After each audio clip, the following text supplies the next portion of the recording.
before I proceed with my actual presentation, allow me lang to possibly provide you with some tokens from Maybank. So I'll ask some questions. One po, who among you have already visited po the booth ng Maybank dun sa may bandang harapan? Kindly show to me na lang po siguro any brochure or any document that shows that, hi ma'am, come here po. I'll give you po something. Can I give her po an umbrella? You already got your umbrella and I think that's a beautiful one, but this one is much better kasi mas maliwanag po yan sa gabi. Welcome po. Welcome. Congratulations. May susunod po akong itatanong. Thank you po. The next item po sana that I wanted to ask is, who among you is familiar to which country ho Maybank is actually based? Ano po ba ang aming mother company? Malaysia. Tama po kayo. Please. Umbrella din. Thank you. And lastly, this is related to my presentation. I wanted to actually ask you, who among you here decided to come, brace the heat po of the sun, attend the SME event no, ng PhilSME because you are an aspiring entrepreneur? Sino po sa inyo mag-uumpisa pa lang? Wala pa po kayong negosyo ngayon, sir. Mag-uumpisa pa lang. May binabalak po kayong bagong negosyo. Anong negosyo po ito? Bakery po. Bakery. Okay, sige. Dahil magninegosyo po kayo, bibigyan ko po kayo ng bag. Wala ho kasi akong equipment ng pang bakery ngayon eh. But hopefully we can help you later. Congratulations. Anyway, salamat po, no? And again, as I wanted to actually start this presentation, I want everyone to be very, very comfortable, no? And not be presenting anything too technical for you, but allow me to at least make sure you appreciate where we are all today. Please, let me give and put all your attention po sa video. 1,000 blades, taken from the hands of Aegon's fallen enemies, forged in the fiery breath of Balerion the Dread. There aren't 1,000 blades. There aren't even 200. I've counted. I'm sure you have. Ugly old thing. Yet it has a certain appeal. The Lysa Arryn of chairs. Shame you had to settle for your second choice. Early days, my friend. It is flattering. Really? You feeling such dread at the prospect of me getting what I want? Thwarting you has never been my primary ambition, I promise you. Although who doesn't like to see their friends fail now and then? You're so right. For instance, when I thwarted your plan to give Sansa Stark to the Tyrells, if, I'm going to be honest, I did feel an unmistakable sense of enjoyment there. But your confidant, the one who fed you information about my plans, the one you swore to protect, you didn't bring her any enjoyment. And she didn't bring me any enjoyment. She was a bad investment on my part. Luckily, I have a friend who wants to try something new, something daring. And he was so grateful to me for providing this fresh experience.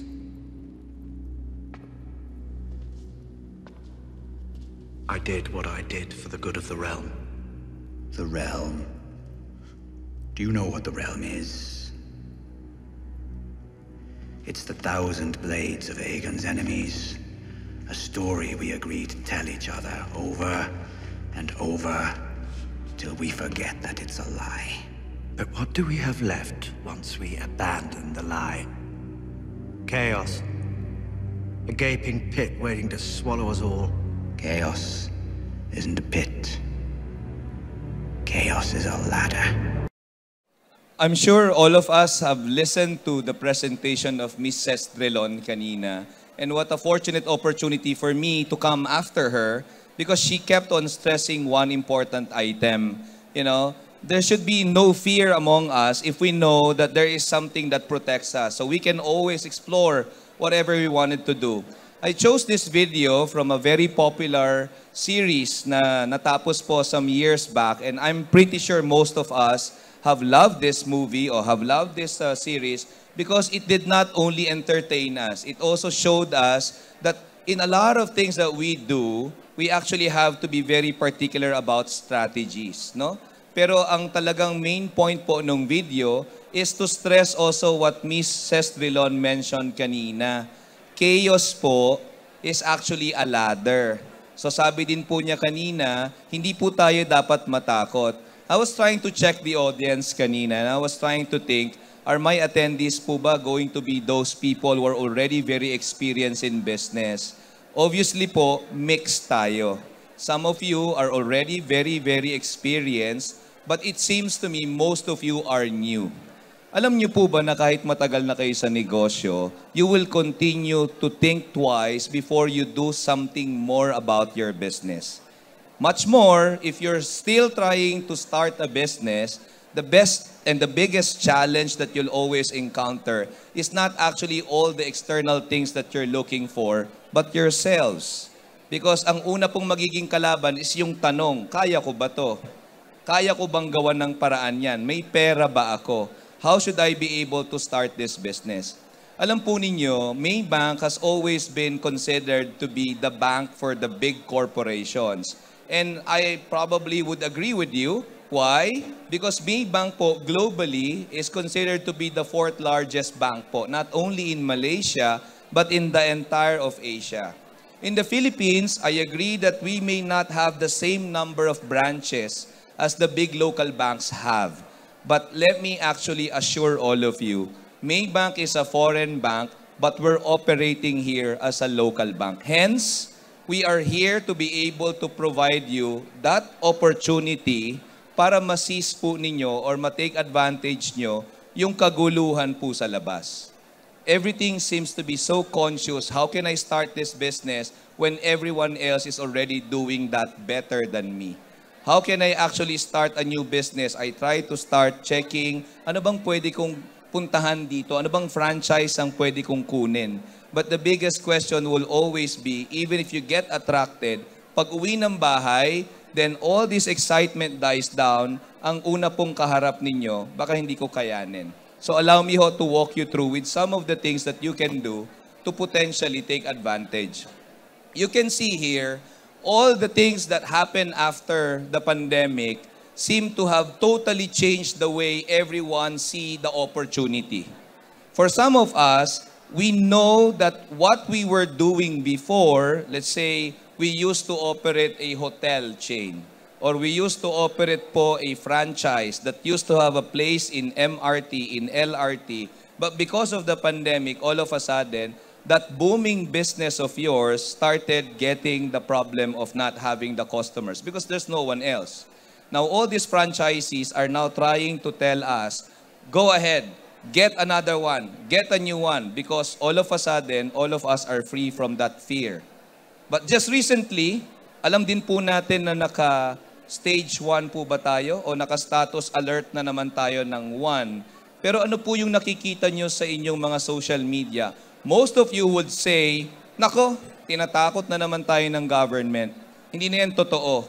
But even if you say that to yourselves, you end up not doing and acting something about that. Kasi sinasabi mo lang na wala ng problema, pero naturally, you're not pursuing yung dream mo to actually grow your business. So all these economic fundamentals po are still there. In fact, hindi naman ho nawala. Nag-evolve lang. And I'm glad to actually be able to see a lot of young faces here because I was just talking to my boss earlier. Maybank also wanted to finally crack a particular product that will support not just the established businesses, but we are also hoping to be able to afford you the partner or the tools that will enable you to get that chance to start that business. So there are two fundamental sources po of capital. Para ho doon sa mga bagong kumpanya o bagong magiging kumpanya pa lang, the first step, normally, pag bata ka o nag-uumpisa ka, you try to check your savings account if you have enough money to start that business. Kaya marami po sa atin, rather than of thinking something different, we'd probably just get into something that is established like a franchise business. And we try to actually understand whether that will help us. You know, what's missing in this country is our creativity just because we forgot meron pong mga institution that can help you. And one of them is Maybank. Again, don't be so scared of going to banks, not just us, even the other local banks. But the more that I invite you, Maybank is not just a bank for the top corporates. We are actually serving millions of customers' interest, asking us if we can help them. Of course, some of them we cannot accommodate, but a good chunk of those coming to us are actually getting help, no? But the second most important source when you can probably expand, grow, or start that business is by borrowing money.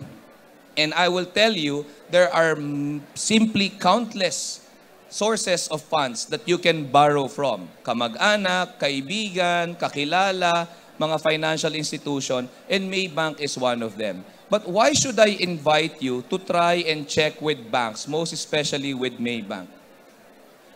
Funding business growth requires working capital to support the account receivables, the inventory, and meet short-term business. You know, I wanted to expound on this, but please forgive me. As I was really trying to check my audience kanina, you might find this too boring. Because some of you, hindi pa nga ho kayo nakakapag-umpisa eh. Hindi na ho ko dadagdag dun sa magtatakot para hindi kayo mag-umpisa at all. Because what do I know about receivables? What do I know about inventories? All these things are probably jargons from with you. But in reality, you'll come across this. So I'll not dwell on that. You had cash is needed to fund the acquisition of capital assets such as fixtures and equipment. Ito po, although this is self-explanatory, the tendency is you'll start fearing teka muna, if I want to put up a bakery, gaano kalaki kaya yung gagamitin ko na makina para mas marami akong tinapay na magawa? That is what a bank, most especially Maybank, can do to help you, sir. You come and see us, and we will not sell you our product. We will try to understand what particular requirement do you really need, and if you will allow us, we can even try to provide you options when in the end, I'm not going to sell that product. I'm going to help you understand which better solution should you take or ano po yung pwede nyong gamitin. Because there will be times my solution may not be the answer. But our conversation may allow you to understand where can you get that better option. Ladder to climb. As I said, chaos is a ladder. Never pong nagbago. I want to repeat that. There is no such time in our lives when we actually realize that today is a good day. There seems to be an easy day. Always difficult, always chaos. Hindi pa ho kayo lumalabas ng bahay, may problema na. Paglabas ng bahay, may problema na. The pandemic has made it only global. Pero ever since, we have always been encountering chaos in smaller scale.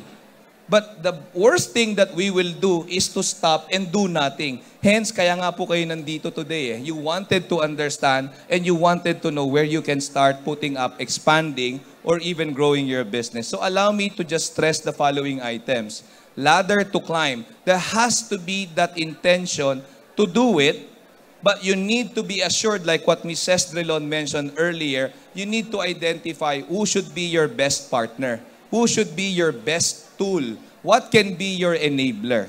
And that enabler, of course, is a loan from a bank. So expanding it, considering doing other business related to the core business. You were saying something to me kanina, sir, when I asked, oh, sige, I'll give this prize to someone who's about to start a business. And si sir, sorry po, so I can address you properly. Can I ask your first name? Lyndon po, sir. Sir Lyndon. Apo. Sir Lyndon. So, sir, thank you po. So, Sir Lyndon was telling me, no. I'm not a new guy in business. I already have something, but I want to do something else. I want to start a bakery. Okay? So, you know, when you're actually trying to expand it, that one is not necessarily expanding just because he's going to increase yung ibebenta niya. He's even looking at doing something else that will expand yung mga ginagawa niya apart from his business na meron ngayon. And why is he thinking of doing bakery? Because he knows there is that opportunity. But what is his chaos? His chaos is most likely sa lugar niya, meron na ring ibang bakery. Sa lugar niya, mas malalaki yung ibang bakery. But should he stop from considering that? Hindi. Because he can always go to banks like us. And we can take a look on how we can help you start that one. Another one is to grow it. because you already have that business and you seem to find yourself lucky na after the pandemic, instead of that one closing, yung business mo ang mas nag-thrive. And this could be an opportunity for you to talk to banks that can help you grow that even bigger. And finally, for some of us who are here, are actually doing okay. But you fear if this okay status will remain to be okay until next year, until next year, because we just simply don't know what will still strike us afterwards. So how do you actually ensure that whatever is doing well today remains to be doing well? Again, that's the value po of having your connection and opportunity to leverage that by borrowing money from banks, hopefully with us. So these are just our very basic information about who we are. I'm taking the opportunity to tell you that we are not a foreign bank that is simply too overwhelming for small and medium enterprises. You happen to be in KL, we are technically the SME bank of the entire Malaysia. And they're no different from us. We just simply don't have the number of branches yet because the banks are also evolving. We're no longer dependent po on having more stores. We would rather be available anywhere. In fact, let me tell you, you can even apply an SME loan from us digitally. You can actually check our website, go to the site, and you can send us the interest to apply for that loan. And that is not just on loans. You can also open an account with us digitally, and you can even apply also on other consumer products digitally. This is who we are. So, allow me lang po siguro to politely correct that misunderstanding about who Maybank is. We're not small. We're really a very big organization. I'll give you a bonus. You happen to have a relationship with Maybank, be that deposit or loans, or we provide you the assistance to help you grow your business. Alam niyo po ba na we don't only help our clients grow this business by giving you funding. We can also link you to potential partners, customers, suppliers in other Asian countries po to which we are present because they do that also from KL. Ano pong ibig kong sabihin? May negosyo ako. And I need to get opportunities to talk to a supplier in Indonesia. You know exactly who that supplier is. Come to us, do business with us, and we'll find a way to ask our counterpart in Indonesia to look for that client who probably might be a client already and will just hook you up and everything will follow. That's the power po of dealing with a bank like Maybank. So please consider that opportunity. Alright, so our proposition is no different from the rest. So I will not be boring you with this. Allow me lang po to simply say and claim this. Among all that offers a bank loan for businesses, we are considered to be one of the fastest in approval. God willing, everything is complete, no problem, no issue. We can give approval po in less than 10 days. So you probably may want to consider that one. Although it does not assure approval, but we can actually do that if everything po is fit doon sa requirements natin. So these are our products. We can do RCL, revolving credit line, where instead of asking, applying here and every time may kailangan kayo, we can just provide you, given po the collateral, we'll price it properly, and we'll give you po that amount of money available to you anytime you need it. But you don't have to apply every now and then. We also have our term loan, We also have our term loan, which is always good to be used pag you need to buy more capital o kailangan nyo po ng additional na equipment, no? So we can be very, very helpful on that one. Before I forget, this is something that you might want to consider. Some of you are probably doing business, but in the similar way, you are currently also have mortgage yung inyong property. If that property has been with the bank for so long and you're still paying for the mortgage, you try to check, after 5 years, baka po yung appraised value ng property nyo is much higher na. And if you're in business, you can use that additional appraised value to consider transferring that home loan to us, that we will be the one to continue finishing your mortgage, but the excess appraised value can be your additional capital. In the end, you end up just talking to one bank, serving two of your most important needs. Kindly consider that also. So, we do real estate as a collateral, and we're also doing back-to-back. I mean, if you got deposits, you can actually borrow money from there. Now, these are just some of the technical, more general requirements, but I can assure you, our commitment to the Philippines, as we have been committed to all other parts of Asian countries of the world, Maybank po always is proud to say we humanize financial services. And humanizing means this technical requirement doesn't have to stay technical when we're able to provide you means on how you can provide that to us fast and easy. So we can discuss and pwede ho natin pag-usapan. So, I'd like to actually end my quick presentation not in terms of what we can do as what you have seen, but rather looking at Maybank not merely as a foreign bank in the Philippines, but a strong foreign bank operating locally can actually be a partner in most of your requirements, particularly in your pursuit of your dreams. Chaos is a ladder. But before it can become like one, obviously, like what Ma'am Cestrilon mentioned kanina, you need to add additional reason to be confident. You need a partner, a tool, an enabler, a partner that will not only give you what you need, but will walk with you along the way until you become even more successful with all your endeavors. Maraming salamat po, and please have a great day today. Business expansion realized for you with the Maybank SME Loan. Visit our booth at the Philippine SME Business Expo on May 5 to 6, 2023 at the SMX Convention Center, Pasay City from 10 a.m. to 6 p.m. and enjoy special rates when you apply for an SME loan. See you there!